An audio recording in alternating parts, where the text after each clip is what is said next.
5 affordable fragrances that smell super expensive. Look, from time to time, we know that perfumes are hundreds of dollars. We don't want to spend that much money, right? We want to cut costs. We want to be cost efficient. We want to be frugal. We don't want to spend tons of money on these luxury items. And so occasionally, if there's an alternative or a dupe or a clone or whatever you want to call it on the market, sometimes we are quick to jump on the proverbial bandwagon. I'm going to be sharing with you my thoughts on 5 fragrances that are super affordable. These are all that I would give a really high rating to as far as the comparison between the original. I've tested them side by side. Some of them do things with a twist, so they might be a little different, and I'll tell you how in just a second.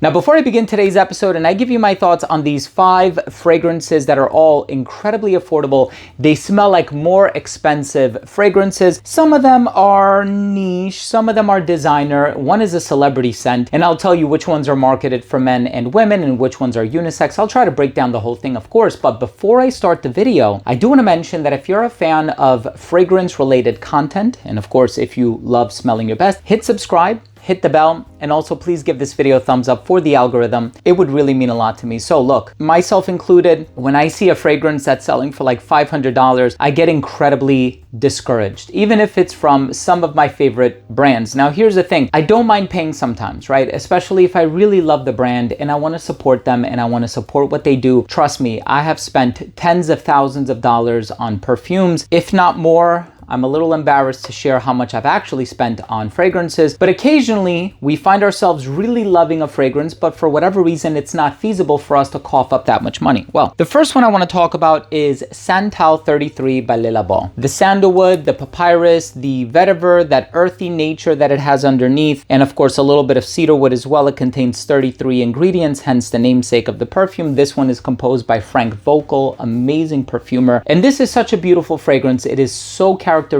of the brand and it captures the brand's ethos. And whenever you think of Le Labo, Santal 33 is mentioned in the same breath. It seems like other fragrances from the brand, whether we're talking about Rose 31 or Benjoin 19 or Aldehyde 44 or Bergamot 22, none of them have achieved the stature and the status that this fragrance has achieved ever since its release. And it's such an amazing fragrance. Well, in place of Santal 33 by the brand Joe Milano, so they have a collection called Game of Spades. This one is called Bid, and they're all inspired by card games, at least from this collection, right? And this one smells like Santal 33. So if you like Santal 33, perhaps you want an experience that is, dare I say, a bit smoother, not as spicy, not as peppery, please check out Bid. I think Bid is a solid alternative to Santal 33. And the more important part is you're going to be saving a lot of money, right? The next fragrance by Tom Ford is Effing Fabulous. You've all heard about this one. This is, of course, a fragrance that came out many years ago.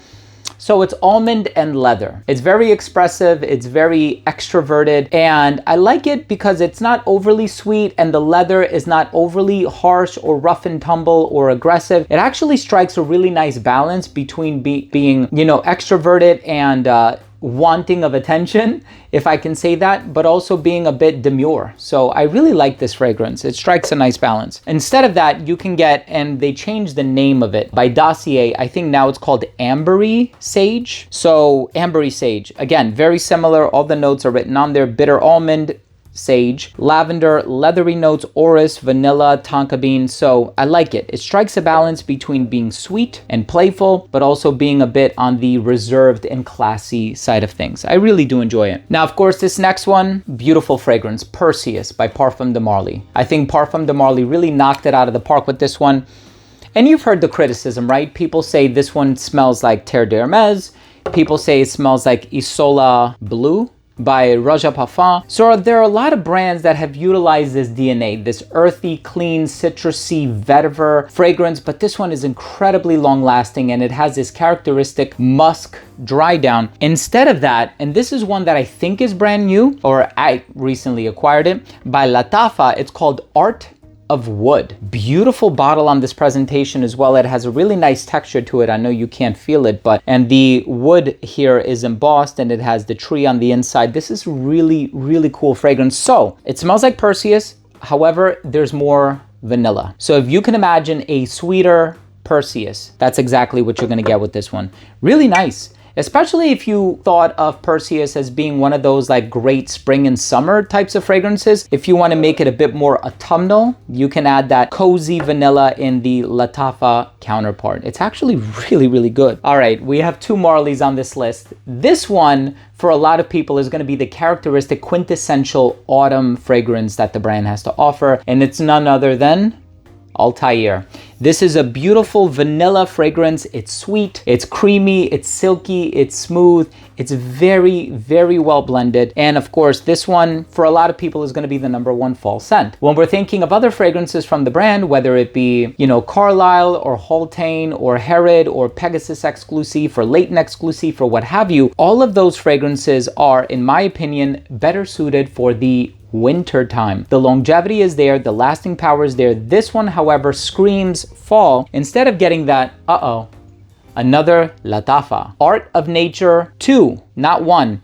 1 has a camel on the front. I don't own it, but I think I vaguely remember seeing images online, and I think there's a camel on the front. This one has 2 horses, an adult horse and a baby horse. But it's a beautiful presentation. I mean, even the bottle itself looks so artistic. And of course, this one just smells like Altair. They got it super close to the original.